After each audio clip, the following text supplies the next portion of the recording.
पे आपका एक बार और फिर से स्वागत है। एंड आज हम लोग स्टडी करने वाले हैं हेरिडिटी एंड इवोल्यूशन, जो कि आपके सिलेबस का सबसे पहला चैप्टर है। इस सबसे पहले चैप्टर में आपको हेरिडिटी एंड इवोल्यूशन ये दो वर्ड्स दिए हुए हैं। जान लेते हैं सबसे पहले कि हेरिडिटी क्या होता है। Okay, so heredity is nothing but it is a transmission of characters, या तो आप इसको ये भी बोल सकते हैं कि it is transfer of characters from one generation to another generation. Transfer of characters from one generation to another. Okay, so इसी के साथ में एक और वर्ड लग के आता है जिसको कहा जाता है वेरिएशन। वेरिएशन क्या होता है? So variation is nothing but it is difference between parent and offspring. Okay, now offspring क्या होता है बेटा? Offspring उनको कहा जाता है जो कि सेक्सुअली रिप्रोड्यूस होते हैं। ओके, जो ऑर्गेनिजम्स सेक्सुअल रिप्रोडक्शन शो करते हैं उनसे बनने वाले जो भी इंडिविजुअल होते हैं उनको हम ऑफस्प्रिंग कहते हैं। While asexual mode of reproduction से बनने वाले जो भी ऑर्गेनिज्म होंगे उनको हम कहते हैं क्लोन्स। ओके, उनको हम क्या कहते हैं? क्लोन्स कहते हैं। सो इस तरीके से हेरिडिटी के बारे में पढ़ना है हमको कि हेरिडिटी क्या है। Transfer of characters, characters transmit होते हैं एक जनरेशन से अनदर जनरेशन में। ठीक है, from your generation to your father generation और टू योर पेरेंट्स जनरेशन। ठीक है, सो इस तरीके से कैरेक्टर्स, आपके कैरेक्टर्स जो आपके पास है वो आपके फादर की जनरेशन से आए हुए हैं, मदर जनरेशन से आए हुए हैं। आपके फादर के कैरेक्टर्स जो रहेंगे वो उनके फादर से आए हुए हैं, that is your grandfather grand mother के जनरेशन से आए हुए हैं। सो इन सारी जनरेशन को हम लोग कहते हैं फोर फादर्स की जनरेशन से कैरेक्टर्स ट्रांसमिट होते हैं। And each and every individual जो कि 99.9% कैरेक्टर्स सिमिलर कैरी करता है, still it is not identical to exactly their parents. Okay, ना आप अपने पेरेंट्स के एग्जैक्टली आइडेंटिकल दिखते हैं, ना आपके फैमिली मेंबर कोई भी एग्जैक्टली आइडेंटिकल दिखते हैं। रीजन इज कि हम आपके कैरेक्टर्स जो आए हुए हैं वो आपके फादर के जनरेशन से भी आए हुए हैं, मदर के जनरेशन से भी आए हुए हैं। That is grandfather grand mother के जनरेशन से आने वाले कैरेक्टर्स भी ट्रांसमिट होते हैं। एंड उसके बाद में मदर के ग्रैंडफादर्स और ग्रैंड मदर्स जो होंगे, जो कि आपके नाना नानी होंगे और दादा दादी होंगे।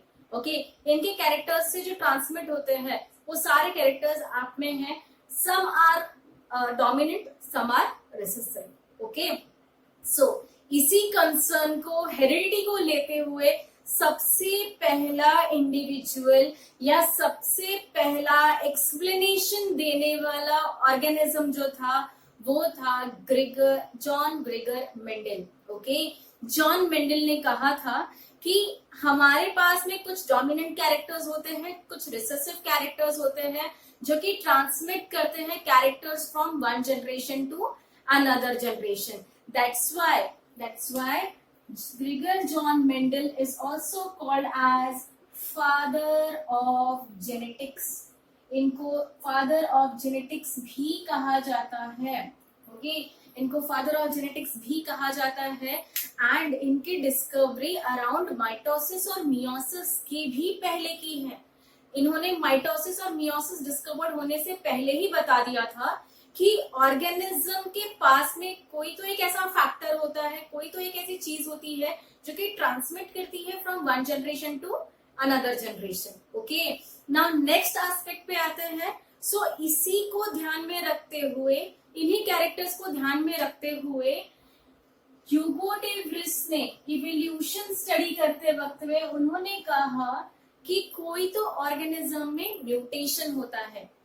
म्यूटेशन होना मतलब सडन चेंज होता है। ओके, सडनली कोई भी कैरेक्टर्स ऑटोमेटिकली चेंज हो जाएगा, पता ही नहीं चलेगा कि कैसे कैरेक्टर्स चेंज हुए हैं। ओके, सो ह्यूगो डे व्रिस का थियरी था म्यूटेशनल थियरी, जहां पे उन्होंने कहा था कि each and every organism show mutation, और म्यूटेशन होता है उस ऑर्गेनिज्म में, इसीलिए उसमें वेरिएशन भी आते हैं। ओके, इसीलिए उसमें वेरिएशन भी आते हैं और इन्हीं वेरिएशन की वजह से इवोल्यूशन होता है।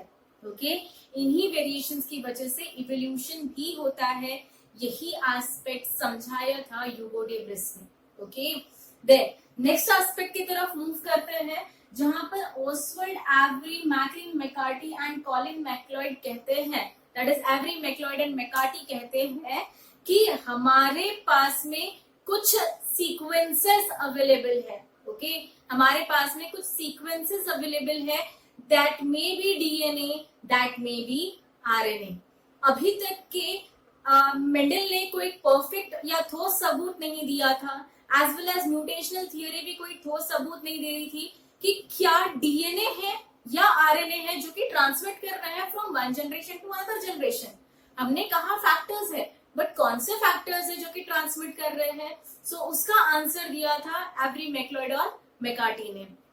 इन्होंने कहा कि कुछ तो ऐसे पार्ट इनके पास में प्रेजेंट होते हैं जो कि ट्रांसमिट कर रहे हैं। अगर मैं डीएनए के बारे में बात करूं तो डीएनए इज डीऑक्सीराइबोन्यूक्लिक एसिड, जो कि हमारी बॉडी में हर एक सेल में प्रेजेंट है। वही आरएनए जो है, RNA is ribose nucleic acid, जो कि प्रोटीन सिंथेसिस में हेल्प कर रहा है। एक समय की बात है जब डीएनए इवॉल्व होने का था और सिर्फ आरएनए था हमारे पास में। आरएनए कंटिन्यूअसली क्या कर रहा था? वेरिएशन शो करते जा रहा है, कंटिन्यूअसली वेरिएशन। उसकी आने वाली आगे जनरेशन जो भी थी वो सब वेरिएट हो रही थी। व्हाई? बिकॉज आरएनए में जो न्यूक्लियोटाइड्स प्रेजेंट होते हैं, हमेशा याद रखिएगा न्यूक्लियोटाइड्स। एक और वर्ड आता है जिसको न्यूक्लियोसाइड कहा जाता है। ओके, न्यूक्लियोसाइड क्या होता है और न्यूक्लियोटाइड क्या होता है?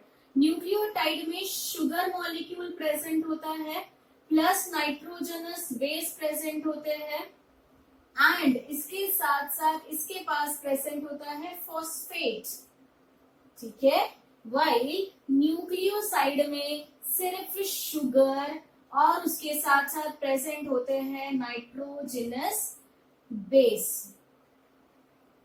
ना, ये नाइट्रोजनस बेस कौन से हैं? सो हमारे पास में प्रेजेंट है adenine, guanine, cytosine and thymine. Okay, ये हमारे पास में नाइट्रोजनस बेसिस प्रेजेंट है। ना, नाइट्रोजनस बेसिस जो adenine, guanine, cytosine, thymine present है, इनमें सिर्फ एक कंपोनेंट डिफर करता है थाइमीन के साथ में, जो कि रिप्लेस हो जाता है यूरासिल के साथ, और ये यूरासिल है जो कि आरएनए में प्रेजेंट होता है और यही लीड करता है बहुत ज्यादा वेरिएशंस।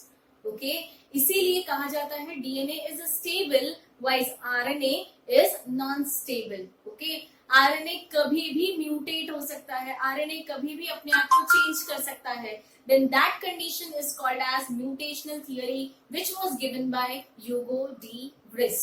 Okay, and then उसके बाद में जब डीएनए इवॉल्व हुआ, दैट इज यूरासिल की जगह पे जब थाइमीन आने लगा, तो डीएनए ने कहा कि आपने अभी तक के बहुत काम कर लिया है, तो आप अपना काम छोड़ दीजिए, अब मैं ट्रांसफर करूंगा genetic information from one generation to another generation. At the same time RNA ने कहा नहीं, ऐसा नहीं हो सकता है। तो डीएनए ने बड़े प्यार से उसको समझा के कहा कि भैया आपने जो किया वो तो किया अभी तक के, अब मैं आपको इससे भी बड़ा काम देने वाला हूं, जो कि प्रोटीन सिंथेसिस का काम है। ओके, जो कि प्रोटीन सिंथेसिस का काम है। सो आप बॉडी के हर एक पार्ट को लगने वाले जो भी प्रोटीन होते हैं वो बनाइए, एंड मैं छोटा सा काम करता हूं जो कि ट्रांसफर करने का है genetic information from one generation to another generation. Okay, so इस तरीके से डीएनए स्टेबिलिटी में आ गया, एंड जितने भी इवॉल्व ऑर्गेनिज्म बनते गए उन सभी में DNA as a genetic material बनता गया, एंड जितने भी लोअर ऑर्गेनिजम्स है या बहुत रेयर ऑर्गेनिजम्स अब बचे हुए हैं जिनमें RNA works as genetic material. Okay, so इस तरीके से एवरी, मैक्लॉयड और मैकार्टी ने डीएनए को एक्सप्लेन किया कि डीएनए ही है जो कि ट्रांसमिट करता है from one generation to another generation, वो कोई और फैक्टर नहीं है। सो वो सिर्फ और सिर्फ डीएनए ही है जो ट्रांसमिट करेंगे। वाइल जैकब और मोनॉड ने प्रपोज किया प्रोटीन सिंथेसिस का मॉडल। ओके, प्रोटीन सिंथेसिस का मॉडल क्या कहलाता है? ना प्रोटीन सिंथेसिस मतलब प्रोटीन बनाने का काम, और प्रोटीन बनाने का काम जो है, जो बेसिक अमीनो एसिड्स हम लोगों को मिले हुए हैं, वो बेसिक अमीनो एसिड दिया है, और इसी के लिए नोबेल प्राइज जीते हैं डॉक्टर हरगोविंद खुराना। ओके, जिन्होंने 20 बेसिक अमीनो एसिड्स हमारे पास में बना कर दिए हैं या आइडेंटिफाई करके दिए हैं, एंड उन्हीं के बेसिस पे आज हम डीएनए की स्टडी कर रहे हैं, और इतने सारे इवॉल्वमेंट जो कि प्रोटीन सिंथेसिस को लेकर हो रहे हैं वो इन्हीं की वजह से हो रहे हैं। So that was firstly identified by Jacob and Monod, and उन्होंने पूरा एक मॉडल प्रपोज करके दिया, एंड खुराना, जो डॉक्टर खुराना थे, उन्होंने पूरा एक सीक्वेंसेस, कौन से सीक्वेंसेस हमारे पास में प्रेजेंट हैं वो बताया ना। वही खुराना, डॉक्टर खुराना कहते हैं कि हमारे पास में 20 बेसिक अमीनो एसिड्स प्रेजेंट हैं। Okay, 20 basic amino acid. ना अमीनो एसिड्स क्या होते हैं? They are the units of protein. Amino acids क्या होते हैं? They are units of protein. So protein के यूनिट से हमारे पास में 20 बेसिक अमीनो एसिड, और उन्हीं से ये कंपोनेंट बने हैं, that is adenine, guanine, cytosine, thymine and uracil. Okay, हमेशा याद रखिएगा, एडेनिन हमेशा डबल बॉन्ड के साथ बाइंड करता है थायमिन के साथ, वाइल गुआनिन हमेशा ट्रिपल बॉन्ड के साथ बाइंड करता है साइटोसिन के साथ। वाइस वर्सा, हमारे पास में साइटोसिन अगर अवेलेबल है तो it will bind with guanine, and thymine जो रहेगा that will be bonded by adenine, और यूरासिल जो रहेगा again it is double bond जो रहेगा वो भी एडेनाइन के साथ में ही बाइंड करता है। ओके, सो इस तरीके से हिस्ट्री आती है जेनेटिक बेसिस ऑफ इनहेरिटेंस की, कि जीन्स किस तरीके से ट्रैवल करते हैं from one generation to another generation.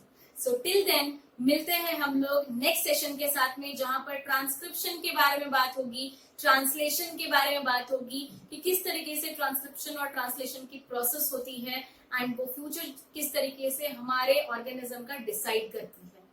Till then like और सब्सक्राइब करना बिल्कुल भी ना भूले। मिलते हैं नेक्स्ट सेशन में। Thank you very much for listening.